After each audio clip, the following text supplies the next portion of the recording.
Hello, bachcho. Let's look at this question. The question says, identify the correct matches with respect to plant hormones and their bioassays.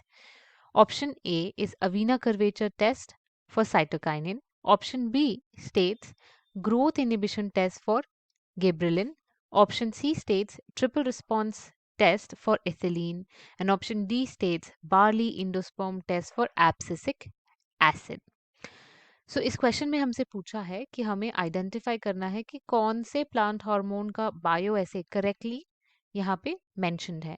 सो हमारा यहाँ पे की objective क्या है इस question में,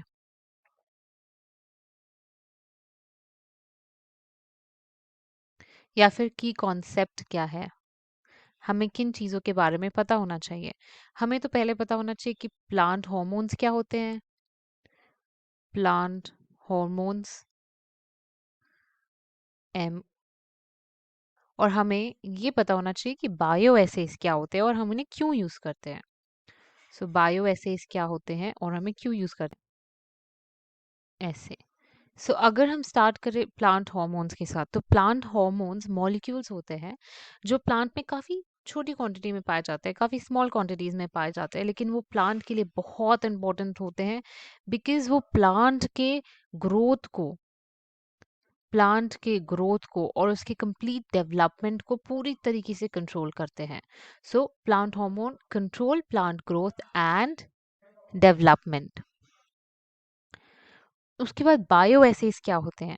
बायो एसेस क्या होते हैं कि अगर हम किसी भी मॉलिक्यूल का कॉन्सेंट्रेशन पता करने की कोशिश करें, और हम वो कैसे पता कर सकते हैं, अगर हम उसका बायो ऐसे करें मतलब कि हम उसके इफेक्ट को ऑब्जर्व करेंगे, अ, या तो किसी प्लांट में या तो सेल में, मतलब इन वाइवो या फिर इन विट्रो। तो हम क्या लिख सकते हैं बायो ऐसे के बारे में कि हम बायो ऐसे के थ्रू पता कर रहे हैं concentration of a substance, concentration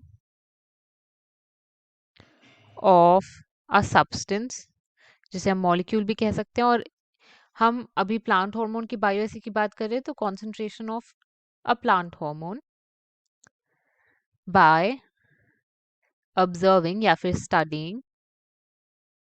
observing its effect.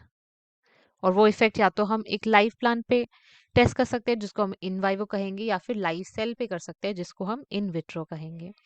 हमें यहाँ पे कुछ प्लांट हॉर्मोन्स दिए हुए हैं, 4 प्लांट हॉर्मोन्स दिए हुए हैं और उनके कुछ बायोएसेस दिए, और हमें बताने कि ये बायोएसेस करेक्ट है कि नहीं।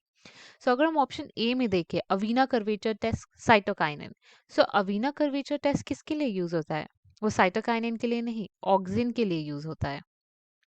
इसलिए ये ऑप्शन जो है वो इनकरेक्ट हो गया। अगर हम ऑप्शन बी देखें growth inhibition test for gibberellin, आपको पता है गिब्रेलिन क्या करता है एक्चुअली, वो ग्रोथ को इंड्यूस करता है। वो किसी भी प्लांट में उसकी हाइट, उसका लेंथ बढ़ाता है। हम लिख सकते हैं increases length of a plant. और अगर ये लेंथ को इंक्रीज कर रहा है तो ग्रोथ इनहिबिशन टेस्ट तो इसका बायो से नहीं हो सकता, इसलिए ये ऑप्शन भी इनकरेक्ट हो गया। लेकिन अगर हम ऑप्शन सी देखें triple response test for ethylene, ये ऑप्शन करेक्ट है।